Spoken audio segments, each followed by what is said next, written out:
എന്താണ് accidental pregnancy? എന്താണ് short interval pregnancy?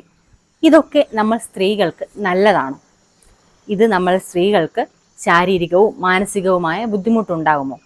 ആ കാര്യങ്ങളൊക്കെയാണ് നമ്മൾ ഇന്നത്തെ വീഡിയോയിൽ നോക്കുന്നത്. സോ ലാഗ് അടുപ്പിക്കാതെ let's go to the video.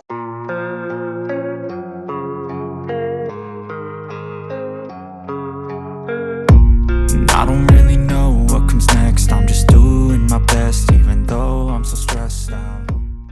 ഒരമ്മയാവുക എന്നത് എല്ലാ സ്ത്രീകളുടെയും സ്വപ്നമാണ്.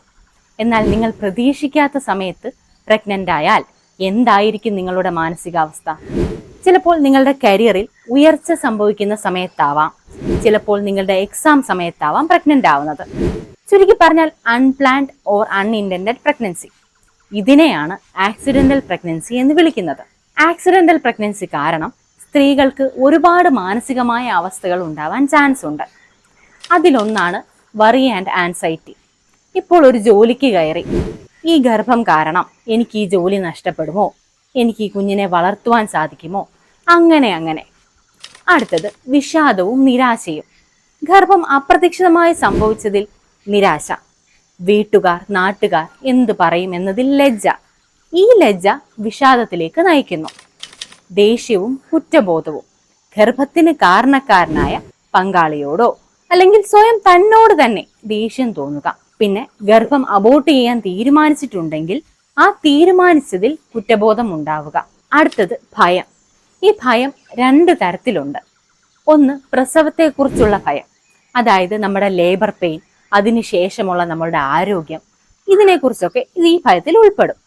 അടുത്തതെന്ന് പറയുന്നത് കുഞ്ഞിനെ വളർത്തുവാനുള്ള കഴിവില്ലായ്മയെക്കുറിച്ചുള്ള ഭയം. അതിൽ നമ്മുടെ ജീവിത സാഹചര്യം ഉൾപ്പെടാം, നമ്മുടെ സാമ്പത്തികാവസ്ഥ ഉൾപ്പെടാം, ഇതെല്ലാം ഈ ഭയത്തിൽ ഉൾപ്പെടും. അടുത്തത് ആശയക്കുഴപ്പം. ഗർഭം നിലനിർത്തണോ വേണ്ടയോ എന്നതിനെക്കുറിച്ചുള്ള ആശയക്കുഴപ്പം. ഈ അവസ്ഥകൾ ഓരോ സ്ത്രീയെയും വ്യത്യസ്തമായി ബാധിക്കാം. ചിലർക്ക് ഡിപ്രഷൻ വരെ ഉണ്ടാകും. ചിലപ്പോൾ ഈ മാനസികാവസ്ഥ ഷോർട്ട് പീരീഡ് ആവാം, ചിലപ്പോൾ ഇത് ലോങ് പീരീഡിലേക്ക് പോകാം. ഈ മാനസികാവസ്ഥ എങ്ങനെ ഓവർകം ചെയ്യാം എന്നുകൂടി ഞാൻ പറഞ്ഞു തരാം. ഭാര്യ ഭർത്താക്കന്മാർ പരസ്പരം പഴിചാരാതെ ഒരുമിച്ച് സ്നേഹത്തോടെ നിൽക്കുക. ഫ്രണ്ട്സും ഫാമിലിയും ഒരേപോലെ സ്നേഹത്തോടെ സപ്പോർട്ട് ചെയ്യുക, ഹെൽപ്പ് ചെയ്യുക. നല്ലൊരു ഡോക്ടറിനെ കൺസൾട്ട് ചെയ്യുക. ഇനി നമുക്ക് അടുത്ത വിഷയത്തിലേക്ക് വരാം. സിപ്പ്, അതായത് ഷോർട്ട് ഇന്റർവെൽ പ്രഗ്നൻസി അഥവാ ഷോർട്ട് ബർത്ത് ഇന്റർവെൽ. ഒരു കുഞ്ഞിനെ പ്രസവിച്ച ശേഷം കുറഞ്ഞ സമയത്തിനുള്ളിൽ സംഭവിക്കുന്ന ഗർഭധാരണത്തെയാണ് ഷോർട്ട് ഇന്റർവെൽ പ്രഗ്നൻസി അഥവാ ഷോർട്ട് ബർത്ത് ഇന്റർവെൽ എന്ന് പറയുന്നത്. ഇത് നമ്മൾ സ്ത്രീകൾക്ക് നല്ലതാണോ? അങ്ങനെ ചോദിച്ചാൽ തീർച്ചയായും അല്ല. ഈ കാലഘട്ടത്തിൽ ജീവിക്കുന്ന സ്ത്രീകൾക്ക് നല്ലതല്ല. അതെന്താ എന്ന ചോദ്യം ഇപ്പോൾ നിങ്ങളുടെ ഉള്ളിൽ തോന്നിയിട്ടുണ്ടാവും. നമ്മുടെ മുത്തശ്ശിമാരെ നോക്കുകയാണ് എങ്കിൽ 5 10 ചിലപ്പോൾ 15 കുട്ടികൾ അവർക്കുണ്ടാകും. ഷോർട്ട് ഇന്റർവെൽ തന്നെ ആയിരിക്കും ഇവരൊക്കെ ജനിച്ചതും. അന്നത്തെ കാലഘട്ടത്തെ സ്ത്രീകൾ ആരോഗ്യപരമായും മാനസികപരമായും ശാരീരികപരമായും ഇന്നത്തെ സ്ത്രീകളെക്കാൾ ശക്തരായിരുന്നു. ഇന്നത്തെ കാര്യം പറയണ്ടല്ലോ. ജങ്ക് ഫുഡ്, ഹോട്ടൽ ഫുഡ് ഇവയൊക്കെ കഴിച്ച് vitamin D deficiency, calcium deficiency, low haemoglobin, PCOD, PCOS, diabetic, thyroid പറഞ്ഞു തുടങ്ങിയാൽ ഒരുപാടുണ്ട്. ഇത്രയും പ്രശ്നങ്ങളുള്ള സ്ത്രീകൾ അടുപ്പിച്ച് പ്രഗ്നന്റ് ആയാൽ എന്തെങ്കിലും ബുദ്ധിമുട്ടുണ്ടോ എന്ന് ചോദിച്ചാൽ തീർച്ചയായും ഉണ്ട്. WHO പറയുന്നത് കുറഞ്ഞത് 24 മാസത്തെ ഗ്യാപ്പ് വേണമെന്നാണ്, അതായത് 2 വർഷത്തെ ഗ്യാപ്പ്. ഇനി നമ്മൾ ആയുർവേദം നോക്കിയാൽ ആയുർവേദത്തിൽ പറയുന്നത് കുറഞ്ഞത് 12 മുതൽ 18 മാസം വരെയാണ്, അതായത് 1 വർഷം മുതൽ 1.5 വർഷം വരെ.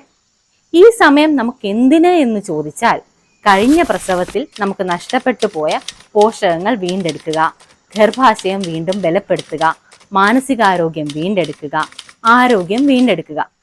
ഇനി ആക്സിഡന്റലി പ്രഗ്നൻസി സംഭവിച്ചു എന്നിരിക്കട്ടെ, എന്തൊക്കെ പ്രോബ്ലംസ് ആണ് ഉണ്ടാവുന്നത് എന്ന് നോക്കാം. ദുർബലമായ ഗർഭാശയം, പോഷകാഹാരക്കുറവ്, മാനസികാരോഗ്യ പ്രശ്നങ്ങൾ, ഇതിൽ ഉത്കണ്ഠ, വിഷാദം, പോസ്റ്റ്പാർട്ടം ഡിപ്രഷൻ ഇവയൊക്കെ കാരണമാകും. ആരോഗ്യമില്ലാത്ത സ്ത്രീകളാണെങ്കിൽ പൂർണ്ണമായും കിടപ്പിലാകാം. ചിലപ്പോൾ നിങ്ങളുടെ ജീവൻ നഷ്ടപ്പെടാൻ വരെ കാരണമാകാം. നിങ്ങളെ പേടിപ്പിക്കാൻ വേണ്ടി പറഞ്ഞതല്ല, നിങ്ങൾ ശ്രദ്ധിക്കാൻ പറഞ്ഞതാണ്. പുരുഷന്മാർക്ക് ഇതിനെക്കുറിച്ച് ബോധേഡാവേണ്ട കാര്യമില്ല. കാരണം നമ്മൾ സ്ത്രീകൾക്ക് മാത്രമേ അറിയാവൂ നമ്മൾ അനുഭവിച്ച ലേബർ പെയിൻ എത്രമാത്രം ഉണ്ട് എന്ന്. കൂടാതെ നമ്മുടെ ശാരീരിക അവസ്ഥകളും മാനസികാവസ്ഥകളും എല്ലാം നമുക്ക് മാത്രമേ അറിയാവൂ. ഇനി നിങ്ങൾ ഷോർട്ട് ഇന്റർവെൽ പ്രഗ്നൻസി ആയാൽ നിങ്ങൾ എത്രയും പെട്ടെന്ന് ഡോക്ടറിനെ കാണുക, നിങ്ങളുടെ ആരോഗ്യം ഉറപ്പുവരുത്തുക, എന്നിട്ട് ഒരു തീരുമാനത്തിലെത്തുക. അപ്പോൾ ഇന്നത്തെ ഈ വിഷയം നിങ്ങൾക്ക് മനസ്സിലായെങ്കിൽ നമ്മുടെ ചാനൽ സപ്പോർട്ട് ചെയ്യുക. നിങ്ങളുടെ അഭിപ്രായം മറക്കാതെ കമന്റ് ചെയ്യണേ.